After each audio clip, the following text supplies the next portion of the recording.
Magandang araw mga ka-Inside the Story PH. Sa episode na ito, ating saksihan ang isang kwento ng trahedya, ng pag-asa at ng tunay na himala. Noong taong 1990, yumanig ang lupa sa hilagang bahagi ng Luzon. Ang syudad ng Baguio, na kilala sa malamig na klima at tahimik na tanawin, ay biglang binalot ng takot at pagkawasak. Ngunit sa gitna ng lahat ng ito, may mga tinig na nagpatunay na kahit sa dilim, may liwanag pa ring nagmumula. July 16, 1990, isang karaniwang hapon sa Baguio City. Ang mga estudyante ay nasa klase, ang mga manggagawa ay abala, at ang mga turista ay nag-i-enjoy sa malamig na hangin ng bundok. Ngunit bandang alas 4:26 ng hapon, ang katahimikan ay biglang napalitan ng impyerno. Sa lakas na magnitude 7.8, ang lupa ay tila nabiyak. Ang mga gusali ay gumuguho at ang mga tao ay nagsisigawan, nagtatakbuhan, nagdarasal. Ang mga kalye ay nagkabitak-bitak, ang mga kalsada ay hindi madaanan, at ang mga linya ng kuryente at komunikasyon ay naputol. Ayon sa ulat ng PVolx, ang sentro ng lindol ay sa Hilagang Luzon, ngunit ang pinsala sa Baguio ay pinakamalubha. Sa loob lamang ng ilang minuto, ang syudad na puno ng buhay ay naging isang tanawin ng kaguluhan at takot. Sa gitna ng trahedya, isa sa mga pinakamatinding na apektuhan ay ang Hyatt Terraces Hotel, ang pinakasikat at pinakamagarbong hotel sa lungsod noong panahong iyon. Sa loob ng ilang segundo, bumigay ang istruktura. Ang mga palapag ay nagpatong-patong, parang giniling ng higanting kamay ng kalikasan.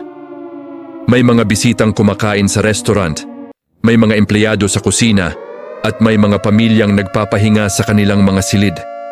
Walang nakaalam na iyon na pala ang kanilang huling sandali. Ngunit sa gitna ng pagbagsak at pag-iyak, may ilan na nakaligtas at ang kanilang kwento ang magpapatunay sa himala. Isa sa mga nakaligtas ay si Lorna, isang babaeng nagtatrabaho sa hotel kitchen. Sa lakas ng lindol, tumilapon siya sa sulok at natabunan ng mga bakal at semento. 3 araw siyang nakulong sa dilim. Walang pagkain, walang tubig, tanging panalangin lamang ang kasama niya. Ayon sa kanya, naririnig niya ang mga boses ng iba sa paligid. Unti-unting humihina hanggang siya na lang ang natira. Sabi niya, "Hindi ko alam kung anong oras o araw na, pero sabi ko sa Diyos, kung gusto mo pa akong mabuhay, ikaw na po ang bahala." At sa ika-4 na araw, may narinig siyang tunog, mga martilyo, mga sigaw ng rescuer.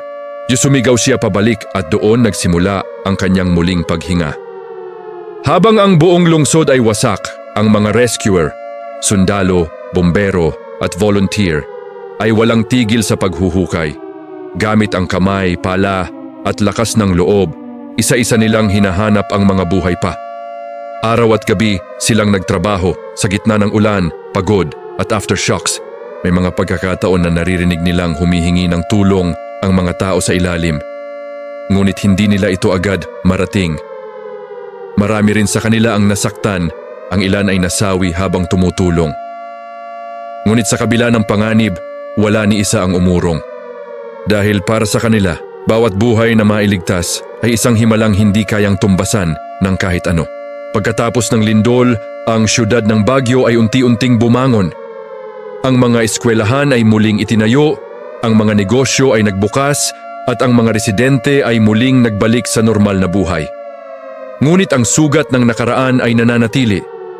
Ang mga nakaligtas ay nagpatuloy, dala-dala ang mga alaala ng mga nawala. Para sa kanila, ang kaligtasan ay hindi lang biyaya, ito ay paalala ng kahalagahan ng buhay at ng kapangyarihan ng pananampalataya. Ang himala sa Baguio ay kwento ng kabayanihan, pananampalataya at pag-asa. Sa gitna ng pagguho, may mga tinig na tumangging mamatay, mga pusong patuloy na tumibok para sa buhay. Maraming salamat mga ka-Inside the Story PH sa pagsama sa isa na namang kwento ng katotohanan at inspirasyon. Kung nagustuhan ninyo ang video na ito, huwag kalimutang i-like, i-share at i-follow at mag-subscribe para sa susunod pang mga tunay na pangyayari. At ito ang Inside the Story PH, kung saan sa bawat trahedya may himalang nagmumula sa pananampalataya. Hanggang sa muli mga ka-Inside the Story PH. At patuloy nating pakinggan ang mga kwentong nagbibigay buhay